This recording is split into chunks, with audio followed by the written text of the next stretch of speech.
Atenção, torcedor! O que estamos prestes a revelar tem deixado grupos de WhatsApp em chamas, jornalistas de bastidores em silêncio forçado e torcidas inteiras entre a indignação e a descrença. O caso envolve Luciano Juba, estrela em ascensão do futebol nordestino, e Jean Lucas, volante com passagens por clubes do eixo. Enquanto Juba, peça fundamental do Bahia, ficou completamente fora da pré-lista da seleção, Jean Lucas foi colocado como nome observado. O que parece apenas uma escolha técnica pode esconder muito mais. E são essas revelações que estão sacudindo o país, com acusações de pacto oculto, interesses de empresários e até arrependimento dentro da própria comissão técnica. Prepare-se, pois aqui estão os detalhes que ninguém quer que você saiba. Fontes próximas garantem que o nome de Luciano Juba sequer foi cogitado na pré-lista da seleção, mesmo após atuações impecáveis no Brasileirão. Segundo relatos de bastidores, a escolha de Jean Lucas não teve nada a ver com meritocracia. O volante, com desempenho apenas razoável no Bahia, teria sido privilegiado por suas passagens no Flamengo e no Santos. Dizem que empresários influentes atuaram nos bastidores para blindar certos nomes, criando uma espécie de filtro político. Jogadores sem padrinhos poderosos ficam de fora, não importa o quanto brilhem em campo. Nos corredores da CBF, circula a frase que virou lema não oficial: sem histórico no eixo, não há espaço na lista. A omissão de Juba não teria sido um simples esquecimento, mas sim um recado claro para quem ousa brilhar fora do circuito tradicional. Áudios vazados que teriam circulado em grupos restritos de WhatsApp revelam um arrependimento explosivo. Durante o jogo contra o Santos, o técnico da seleção teria confidenciado a membros da comissão uma frase que caiu como bomba. Esse garoto poderia ser titular fácil. O garoto, claro, era Luciano Juba. Supostamente, a comissão técnica mantém uma lista paralela de atletas priorizados, e todos com passagem pelo eixo aparecem na frente. Essa lista oculta garantiria privilégios e abriria portas para quem já passou por clubes como Flamengo, Santos, Corinthians ou São Paulo. O detalhe mais perturbador: os áudios indicam que o nome de Juba foi discutido, mas descartado justamente por não se encaixar nesse perfil. Como se o talento dentro de campo fosse secundário diante de uma lógica de bastidores que premia conexões, não qualidade técnica. A comparação entre os dois jogadores se tornou a faísca da revolta. Luciano Juba foi decisivo em partidas grandes, arrancou pontos cruciais e virou símbolo da força nordestina em campo. Jean Lucas, por sua vez, pouco tem se destacado no Bahia. Ainda assim foi incluído na pré-lista. Coincidência ou resultado direto de sua trajetória em clubes do eixo? A suspeita ganhou força quando um segurança da própria comissão técnica revelou ter ouvido um comentário constrangedor.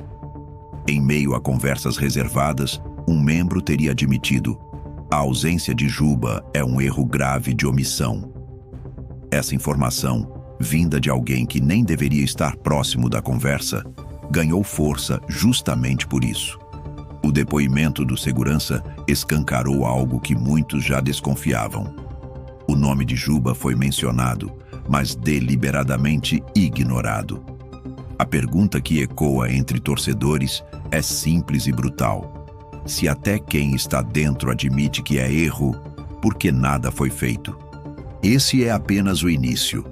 O silêncio da imprensa, o pacto escondido em grupos seletos e o peso invisível dos empresários ainda precisam ser expostos. E é justamente o que revelaremos como os rumores de um pacto silencioso estão incendiando os bastidores, além da possível transformação da seleção em vitrine de interesses particulares. Você vai se surpreender com o que ainda está por vir. Em grupos de WhatsApp de dirigentes, um rumor se espalha como fogo. Existe uma ordem clara que ecoa nos bastidores da seleção: sem passar pelo eixo, não há vaga. Essa frase, que teria sido mencionada por um assessor próximo à comissão, Funciona como um pacto silencioso, impossível de ser encontrado em documentos oficiais, mas presente em cada escolha polêmica. Para muitos, não se trata de teoria, mas de prática recorrente. Juba, símbolo de um futebol nordestino em ascensão, virou vítima dessa engrenagem seletiva. O mais grave é que o discurso de meritocracia, repetido em coletivas, não passa de maquiagem para esconder um sistema que só valoriza quem já circulou nos clubes centrais. Jogadores nordestinos e de outras regiões periféricas seriam apenas peças descartáveis, servindo para manter a ilusão de que todos têm chances iguais. Mas na prática, a régua é outra. A revolta da torcida do Bahia e de todo o Nordeste não é apenas pelo nome de Juba. É pelo que ele simboliza. É a sensação de que, por mais que um jogador brilhe, nunca será suficiente se não estiver apadrinhado pelos grandes do centro. O ponto mais perturbador dessa história é a suspeita de que a seleção tenha se transformado em palco de marketing e interesses empresariais. Convocações que antes eram vistas como reconhecimento ao talento bruto em campo, agora parecem estar muito mais ligadas a contratos de patrocínio, publicidade e acordos de visibilidade. Jean Lucas, mesmo sem viver um grande momento, teria conquistado espaço não por méritos dentro das quatro linhas, mas pelo peso da camisa que já vestiu no passado, algo que ainda repercute nos bastidores e nos cofres de quem lucra com sua imagem. Enquanto isso, Luciano Juba, que representa o talento nordestino, foi relegado ao esquecimento. A sensação entre torcedores é de que os bastidores estão cada vez mais contaminados. A suspeita cresce de que empresários e agentes influenciem diretamente as escolhas, usando a seleção como uma vitrine para valorizar seus ativos. Cada nome convocado pode significar cifras maiores, contratos milionários e futuras negociações internacionais.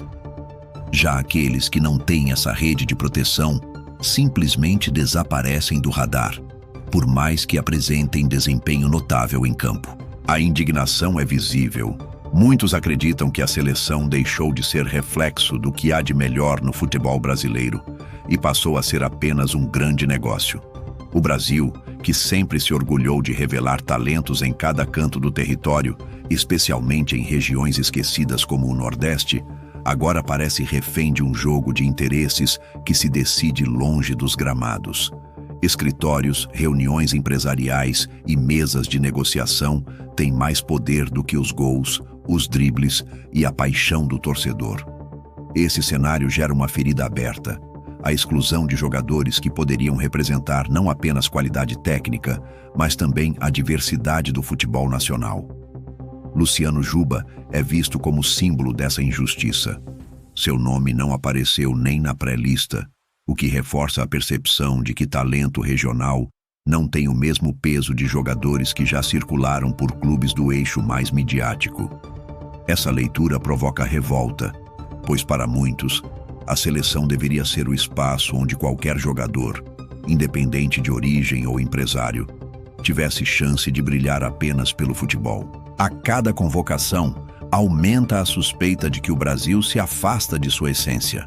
O futebol, antes celebrado como expressão popular, parece cada vez mais subordinado a estratégias corporativas. Torcedores se perguntam se ainda vale a pena acreditar na ideia de meritocracia dentro da seleção ou se estamos diante de uma vitrine controlada por interesses ocultos, um palco cuidadosamente montado para gerar lucros. E agora, fica a dúvida, que ecoa nas arquibancadas e nas redes sociais. Será que Luciano Juba foi vítima de um pacto silencioso? Será que a seleção se tornou prisioneira de empresários e contratos publicitários? Deixe sua opinião nos comentários. Inscreva-se no canal, ative o sino e deixe o like para fortalecer o Vestiário Oculto FC. Essa é apenas a superfície de uma investigação que promete expor ainda mais os bastidores obscuros do futebol brasileiro.